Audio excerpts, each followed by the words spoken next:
Hey guys, how are you? Andy Suku, founder and CEO Y2K Credit Solutions.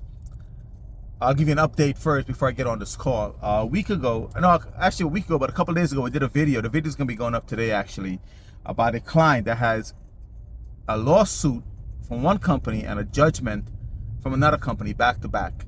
And how it happened was, in the video, I explained how the client got into the judgment, and basically the situation now, and now they're being served. Property could potentially be lien and so forth. So I'm going to jump on this call so you guys can hear this call as to what goes on.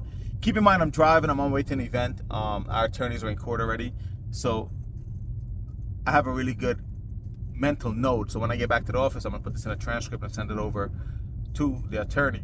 So let's get this client on the call so you guys can listen in and hear exactly what's going on. But also the video is going to be up probably today. Obviously the short version on Instagram, the full version on YouTube. And by the way, I hope you guys are subscribing to our YouTube channel, because there's so much content on it that we're putting on to YouTube, the full videos. And you could potentially avoid a situation where, one, avoid a situation, two, avoid spending more money than you need to. All right, so let's get this call.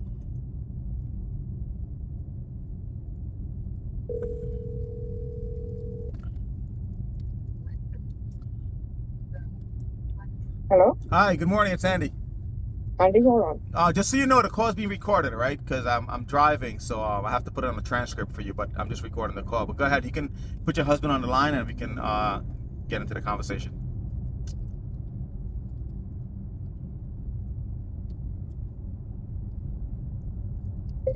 Hope you guys can hear the call. Hi, I'm here. Can you hear me? Yeah. All right. Hello. Hey, Yes. How are you, sir? Good morning.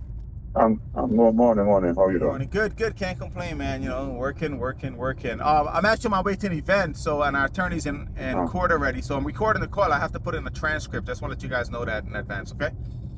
So when I get back to the office, I'll put in a transcript. All right. So obviously you know about the two judgments. One is a pending law. One is a lawsuit. It's filed with an attorney, and the other one, the judgment's already in place. Obviously you know about it. Your wife sent it over to me. So I wanted to know, what are your position and how do you guys want to handle this? Because you kind of have limited options in resolving this situation due to financial hardship or, financial income and so forth. I know you guys have like a steady income, right? Or a limited income, I should say. So I wanted to hear your take on it and what do you guys want to do, or, how we can get this resolved for you guys. Because one of the issue is, if they can't, once the judgment goes in force, because if you look at the letter that she received, she has X amount of days to answer that summons and complaints. Now, if it's not answered, which you have to answer it, they're going to move to a default judgment. So it's not a default judgment yet. It's already a judgment in court filed, and the judge has issued the summons and complaints to be served to you guys. Obviously, you guys got served, which we're going to talk about that too, because there's some confusion about that. But what's going to happen if it's not answered within the X amount of time that's on that summons and complaint? It's going to go to default judgment. Now, once the default judgment gets enforced, it's going to go to a marshal. Now, obviously, they know you guys are in New York. You live in New York. You don't live in Georgia anymore, but you have a property there. Now, they're going to do skip tracing on the wife because the judgment's in her name.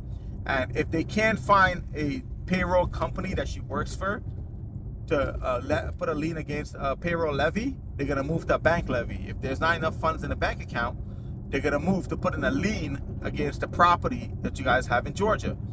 Now, the thing with that, I was speaking to your wife the other day, and she said that she's going to talk to you about selling the home, but there was a bunch of work, or quite a few updates or work that needs to get done in the home.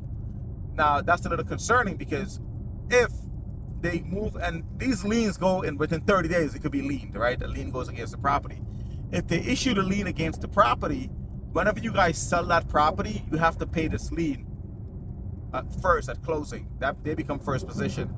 So I just want to let you guys know about that, the legal aspect of what can happen against this property. So with that being said, did you guys get to talk about it, or because, and also before you guys continue, once this judgment gets resolved, the other lawsuit is going to go into court. Now, I did tell your wife what I see happening, and I see this all the time, because one bank issues a judgment, every other bank is going to start doing the same thing back to back against you guys, against your wife. They're going to try to obtain a judgment against her, guarantee funds. So that kind of changed the whole dynamics of the case that we have actually going on right now in our office with your wife.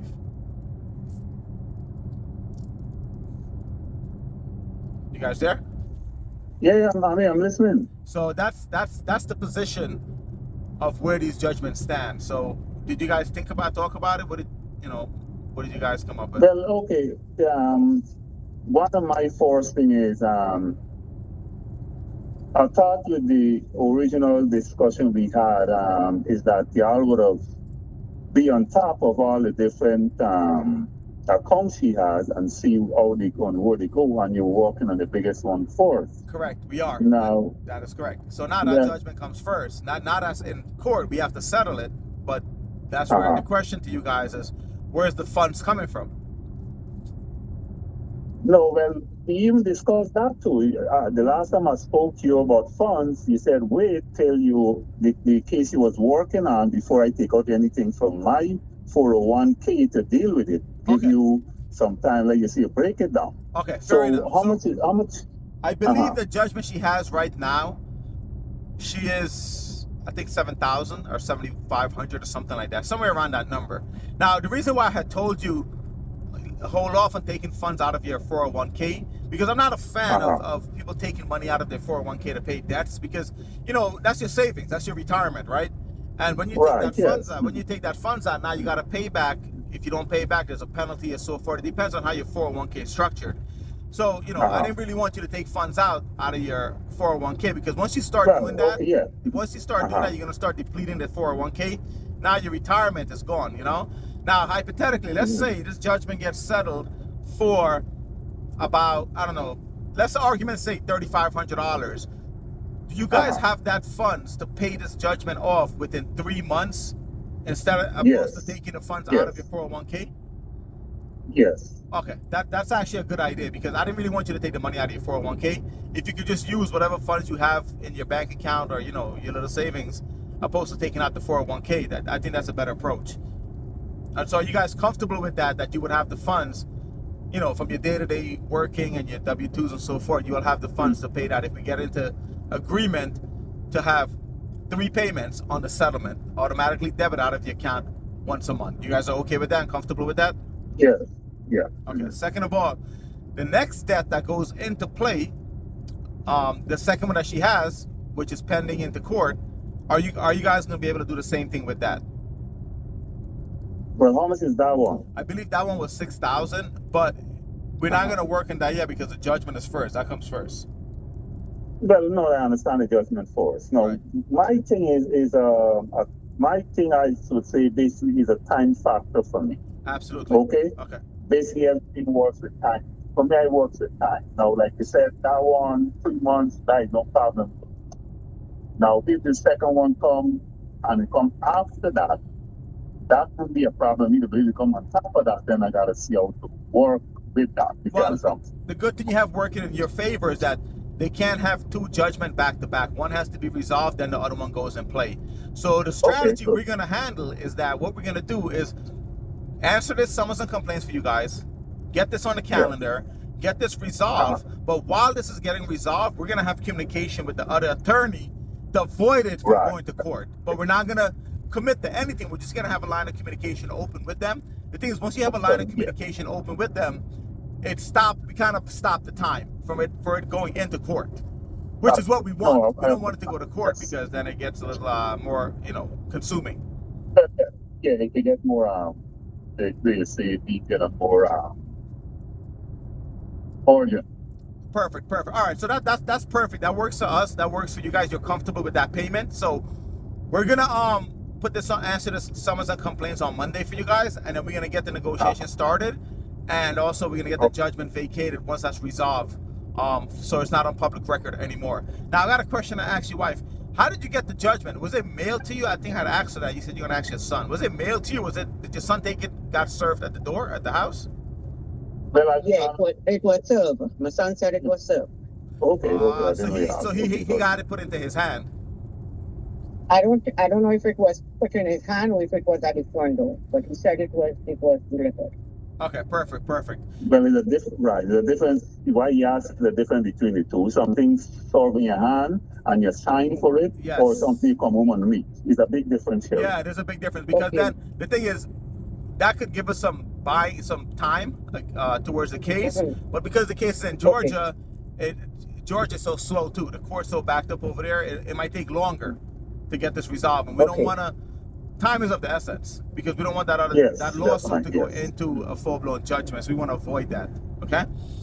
All right. This is what I needed to know. So thank you so much. Yes. I'm gonna have Okay. we're gonna answer the summons and complaints, and we'll talk. I'll call you guys back later because I have to talk to you guys about something else. But I could talk to Sherry about that. We'll talk about this. All and, right, but I got a quick question. I don't know how much you're aware of equity in a home and to, I would say, tap into it. You know how much you know yes, about that? we do that as well. So we have a partnership with TD Bank. So are you talking about the home in Georgia? Yes, You yes. have how much equity do you have? We have over, like, the last time was over 200 something thousand. Okay, 200 some thousand. And what's the balance on the mortgage? 70 About something. 70,000. Oh, nice. So you have a good amount of equity. Let me ask you something. Whose home is that? Is that name? Is it Whose on there? name is it in? Yes. Whose name is that home? Sherry names, Ah, yeah. okay. So the problem is credit is going to be an issue because her credit is so damaged. It'll be hard to get the HELOC out of it. It'll be Okay, hard. there Now, was the a only other option, program. the only other option is Go ahead. unless you sell the house to your son or something, pay off the mortgage. Now you have that money in your pocket to pay your debts off. But you'd have to get an appraisal, see what the house is worth. You're gonna have to sell it, obviously for the market value. The only person I can sell it to is my husband. Okay, but he's not on the deed or the title. No, I'm not. So if you sell it to your husband, if you owe 70,000, what would you sell it to him for? What's the price of house of that kind of house going for in Georgia? Do you know?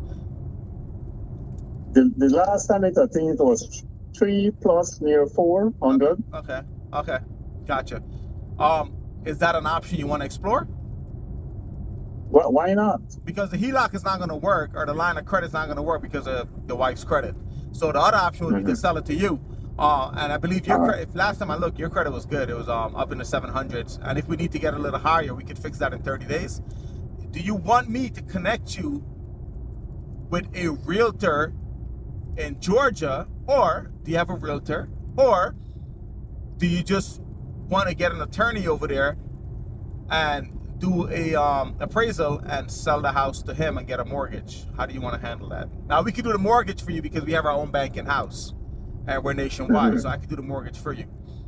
And obviously we'll save you a couple bucks, and things that you don't need to get done as if it's a regular sale transaction. All right, well, let me discuss that, and during the week, we're going to get back to you and confirm how we're going to work that. Okay? Fair enough. So let's get this first judgment resolved. In the meantime, we'll discuss the sale of the home, and then we take it from there.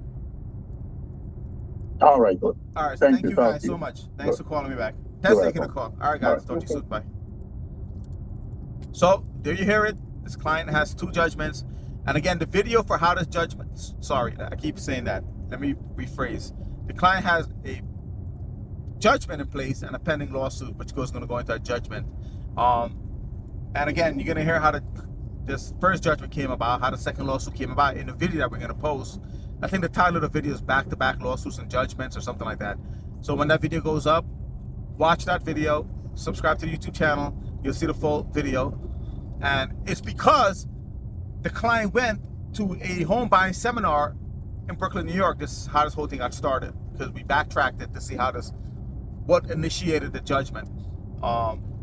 Which comes to, I want to say something to you guys that when you go to these companies to fix your credit, these mom and pop and these gurus, and they follow all these fraud affidavits and these illegal forms, and they submit it on your behalf, that kind of ticks off the bank. And the bank obviously looks at like, oh, you're trying to avoid paying the debt back. So they moved to a judgment faster than what it would normally take. That's what ignited this whole situation for this client. Anyway, that was a call. I wanted to share with you guys, live call with a client and their situation and how we're going to resolve it for them. So if you have any questions, comments, drop it below, and I'll try to answer it for you guys regarding judgments and lawsuits and credit card debts. And just so you know, every single debt can turn into a judgment if it's over $2,000. Sometimes some agency like LVMV Funding a Portfolio will issue a judgment for $1,000 because it only costs us $15 to $20 to file a judgment in court. That's all it costs. It's not expensive. It's pennies on the dollars. But these attorneys recoup that and more from interest and so forth, lawyer fees and so forth. So it can get very costly on a client. Anyway, drop a comment. Talk to you guys soon. Have a good day.